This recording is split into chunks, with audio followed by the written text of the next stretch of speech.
नमस्कार दोस्तों, Saanvi classes all exam में आपका बहुत बहुत स्वागत है। मैं विभा। आज हम क्लास 8 का इतिहास पाठ 8 भारत में राष्ट्रवाद का उदय एवं विकास का अध्ययन करते हैं। अगर आपको वीडियो अच्छी लगे प्लीज़ लाइक करिएगा और मेरे चैनल को सब्सक्राइब करना ना भूलिएगा। चलिए स्टार्ट करते हैं।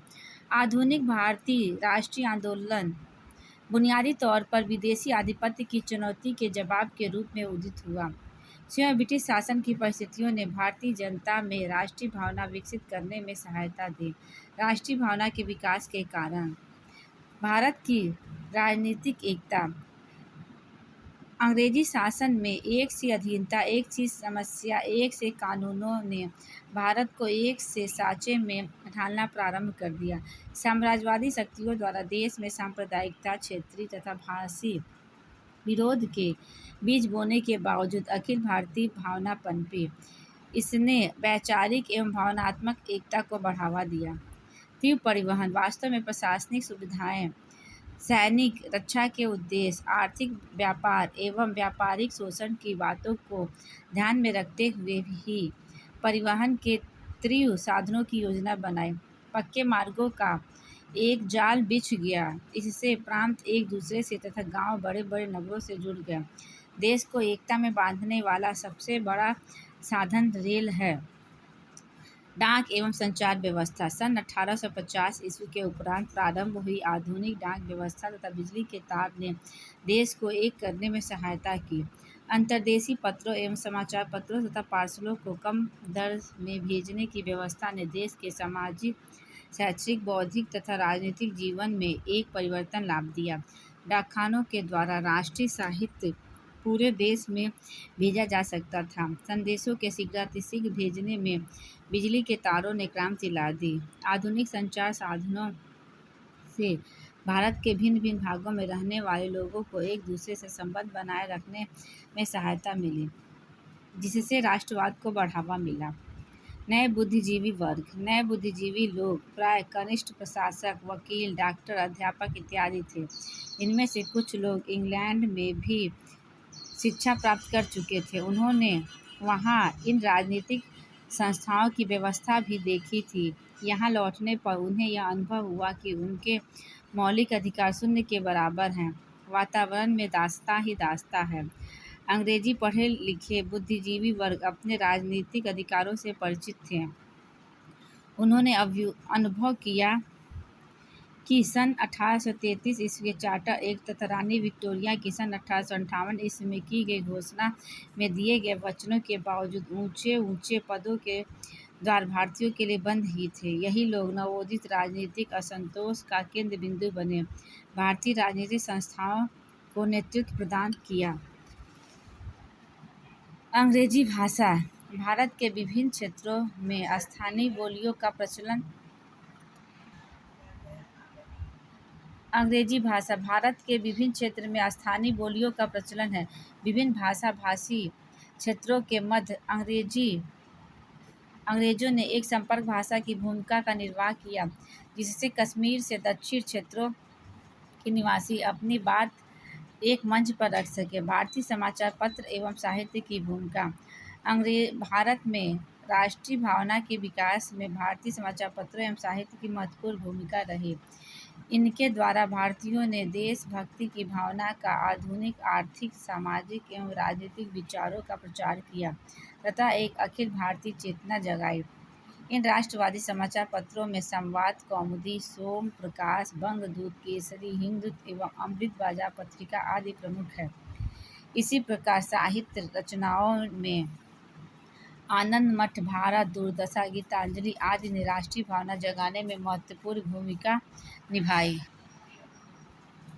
अंग्रेजी शासन का नस्ली दंभ। भारत में राष्ट्रीय भावनाओं के विकास का एक महत्वपूर्ण कारण अंग्रेजों की जाति श्रेष्ठता का दंभ था। भारतीय यूरोपीय लोगों के क्लबों में नहीं जा सकते थे और उन्हें गाड़ी के एक डिब्बे में यात्रा की अनुमति नहीं थी, जिससे यूरोपीय यात्री चाह रहे थे। आर्थिक राष्ट्रवाद। अंग्रेजों की पक्षपातपूर्ण आर्थिक एवं राजनीतिक नीति की प्रतिक्रिया के रूप में भारत में राष्ट्रवाद का उदय हुआ। 19वीं शताब्दी के पूर्वार्ध में इंग्लैंड औद्योगिक क्रांति का नेता था और उन्हें अपने सस्ते कच्चे माल तथा तैयार माल के लिए एक मंडी चाहिए थी। भारत की सभी आर्थिक नीतियाँ, कृषि उद्योग, वित्त शुल्क, विदेशी पूंजी निवेशन, विदेशी व्यापार, बैंक व्यवसाय इत्यादि अंग्रेजी अर्थव्यवस्था को बनाए रखने के लिए गठित की गई। जब कभी भी भारतीय विकास तथा अंग्रेजी हितों में टकराव होता था तो बलि सदैव भारतीय हितों की होती थी। इस व्यवस्था का दादा भाई नौरोजी ने अपनी पुस्तक the poverty and un British rule in India में धन निष्कासन की सिद्धांत द थ्योरी ऑफ ड्रेन के रूप में उल्लेख किया। सन 1885 ईस्वी में भारतीय राष्ट्रीय कांग्रेस की स्थापना। सन 1885 में भारत के इतिहास में एक नया युग प्रारंभ हुआ। उस वर्ष भारतीय राष्ट्रीय कांग्रेस के नाम से एक अखिल भारतीय राजनीतिक संस्था का जन्म हुआ। इस राष्ट्रीय कांग्रेस की निम्न मुख्य अवस्था दृष्टिगोचर होती है। 1885 से 1919 ईस्वी के पहले चरण में भारतीय राष्ट्रीय कांग्रेस के ध्येय अस्पष्ट और संदिग्ध थे।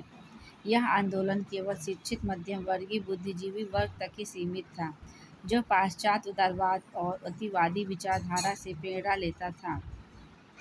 1919 और 1947 ईस्वी के अग्रिम 1919 से 1947 ईस्वी के अग्रिम चरण में कांग्रेस ने पूर्ण स्वराज की प्राप्ति के लिए महात्मा गांधी के नेतृत्व में एक विशेष भारतीय ढंग अहिंसात्मक असहयोग अपनाकर आंदोलन किया। भारतीय राष्ट्रीय कांग्रेस की स्थापना में अग्रणी भूमिका श्री एलन एक्टोरियल ह्यूम एओ ह्यूम नामक अवकाश प्राप्त अधिकारी की रही। वे उदारवादी अंग्रेज थे। कांग्रेस के प्रथम अधिवेशन में सम्मिलित होने वाले प्रमुख भारतीय नेता दादा भाई नौरोजी, काशीनाथ, फिरोज शाह मेहता, एस सुब्रमण्यम अय्यर, पी आनंद गोपाल, गणेश आयंगर और सुरेंद्र नाथ बनर्जी थे। विमेश चंद्र बनर्जी इस अधिवेशन के अध्यक्ष थे। कांग्रेस के प्रथम अधिवेशन में घोषित उद्देश्य देश के विभिन्न भागों के राजनीतिक एवं सामाजिक नेताओं को एकजुट करना, भारतीयों में राष्ट्रीय एकता की भावना विकसित करना, राजनीतिक एवं सार्वजनिक प्रश्नों पर अपने विचारों को व्यक्त करना। कांग्रेस के अधिवेशन में देश के हर वर्ग के लोगों की समस्याओं पर चर्चा होती थी। सरकारी नीतियों की आलोचना भी होती थी। सरकार को कैसी नीतियाँ अपनानी चाहिए, इसके बारे में प्रस्ताव पास किए जाते थे। कांग्रेस की दो विचारधाराएं थीं, नरम दल और गरम दल। कांग्रेस के वे नेता जो शांतिपूर्ण एवं वैधानिक ढंग से देश की आवश्यकता को पूरा कराना चाहते थे, उदारवादी कहलाए। उनका विश्वास था कि अगर जनमत को उभारा जाए और प्रार्थना पत्रों, सभाओं, प्रस्तावों, भाषणों के द्वारा जनता की मांग को शासन तक पहुंचाया जाए तो वे धीरे धीरे एक एक करके हमारी मांगें को पूरा कर देंगे। ऐसे नेताओं में दादा भाई नौरोजी, गोपाल कृष्ण गोखले, मदन मोहन मालवीय, सच्चिदानंद सिन्हा आदि प्रमुख थे। गरम दल 19वीं सदी के अंतिम वर्षों में राष्ट्रीय आंदोलन में एक नई विचारधारा का उदय हुआ। बाल गंगाधर तिलक, लाला लाजपत राय, बिपिन चंद्र पाल गरम विचारधारा के थे। उनका मानना था कि अंग्रेज सरकार से केवल अनुनय विनय करके भारतीय अपने अधिकार को नहीं प्राप्त कर सकते हैं। उनकी मान्यता थी कि वे उग्र विरोध के बिना हमारी मांगें पूरी नहीं करेंगे। लोकमान्य तिलक ने स्वराज हमारा जन्मसिद्ध अधिकार है, इसे हम लेकर रहेंगे का नारा देकर जनता में देश प्रेम की भावना भर दी। बंकिम चंद्र चटर्जी के गीत वंदे मातरम ने भारतवासियों में मातृभूमि के प्रति देश प्रेम की भावना जगाई। बंग भंग आंदोलन तेजी से बढ़ते राष्ट्रीय आंदोलन के प्रभाव को कम करने के लिए तत्कालीन गवर्नर जनरल लॉर्ड कर्जन ने बंगाल को 1905 ईस्वी में 2 भागों में विभाजित कर दिया। अंग्रेजों ने विभाजन का कारण बढ़िया प्रशासन व्यवस्था प्रदान करना बताया, परंतु वास्तविक कारण हिंदू मुसलमान लोगों में फूट डालना था। ब्रिटिश सरकार ने बंगाल प्रेसिडेंसी को 2 हिस्सों में बांट दिया, एक पश्चिमी बंगाल जिसमें हिंदू अधिक थे और दूसरा पूर्वी बंगाल जिसमें मुसलमान अधिक थे। विभाजन के कारण सारे बंगाल में से रोष की लहर दौड़ गई। विभिन्न स्थानों पर सभाएं एवं आंदोलन किए गए। गरम दल और नरम दल और गरम दल के नेताओं ने मिलकर इस आंदोलन को नेतृत्व दिया। इसी बीच 1906 में भारतीय मुस्लिम लीग की भी स्थापना हो गई। बहिष्कार एवं स्वदेशी आंदोलन। बंग भंग का विरोध करने के लिए भारतीयों ने अंग्रेजों से प्रार्थना करने की बजाय अपने बल पर स्वराज हासिल करने की भावना से दो तरह के कार्यक्रम बनाए। बड़ी मात्रा में अंग्रेजी कपड़े, शक्कर आदि माल का बहिष्कार। दूसरा स्वदेशी यानी अपने देश के लोगों द्वारा बनाई गई चीज़ों का उपयोग। भारतीयों में स्वदेशी का विचार पनपने लगा। वे कहते हैं, हम अपने उद्योग लगाएंगे, अपने स्कूल कॉलेज खोलेंगे, गांव के लोगों के बीच काम करके उनकी समस्याएं दूर करेंगे। हम अपनी अपनी पंचायत और कचहरी चलाएंगे। हम अपने विकास के लिए अंग्रेजों पर निर्भर नहीं रहेंगे और अपना आत्मविश्वास बढ़ाएंगे।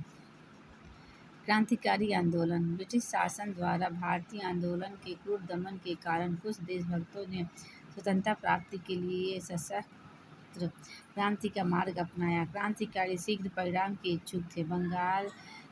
बंगाल, पंजाब, महाराष्ट्र में क्रांतिकारी आंदोलन ने गति प्राप्त कर ली। इसका विश्वास था कि क्रांति से ही देश को आज़ाद कराया जा सकता है। क्रांतिकारियों ने बंगाल में अनुशीलन समिति की स्थापना की। खुदीराम बोस, प्रफुल्ल चाकी और अरविंद घोष प्रमुख क्रांतिकारी थे। महाराष्ट्र के चापेकर भाइयों की भी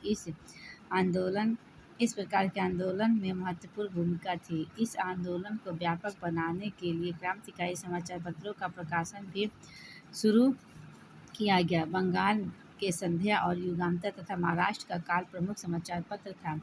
मालय मेट्रो सुधार। 1909 ईस्वी में ब्रिटिश सरकार ने भारतीयों को संतुष्ट करने के लिए नए सुधारों की घोषणा की।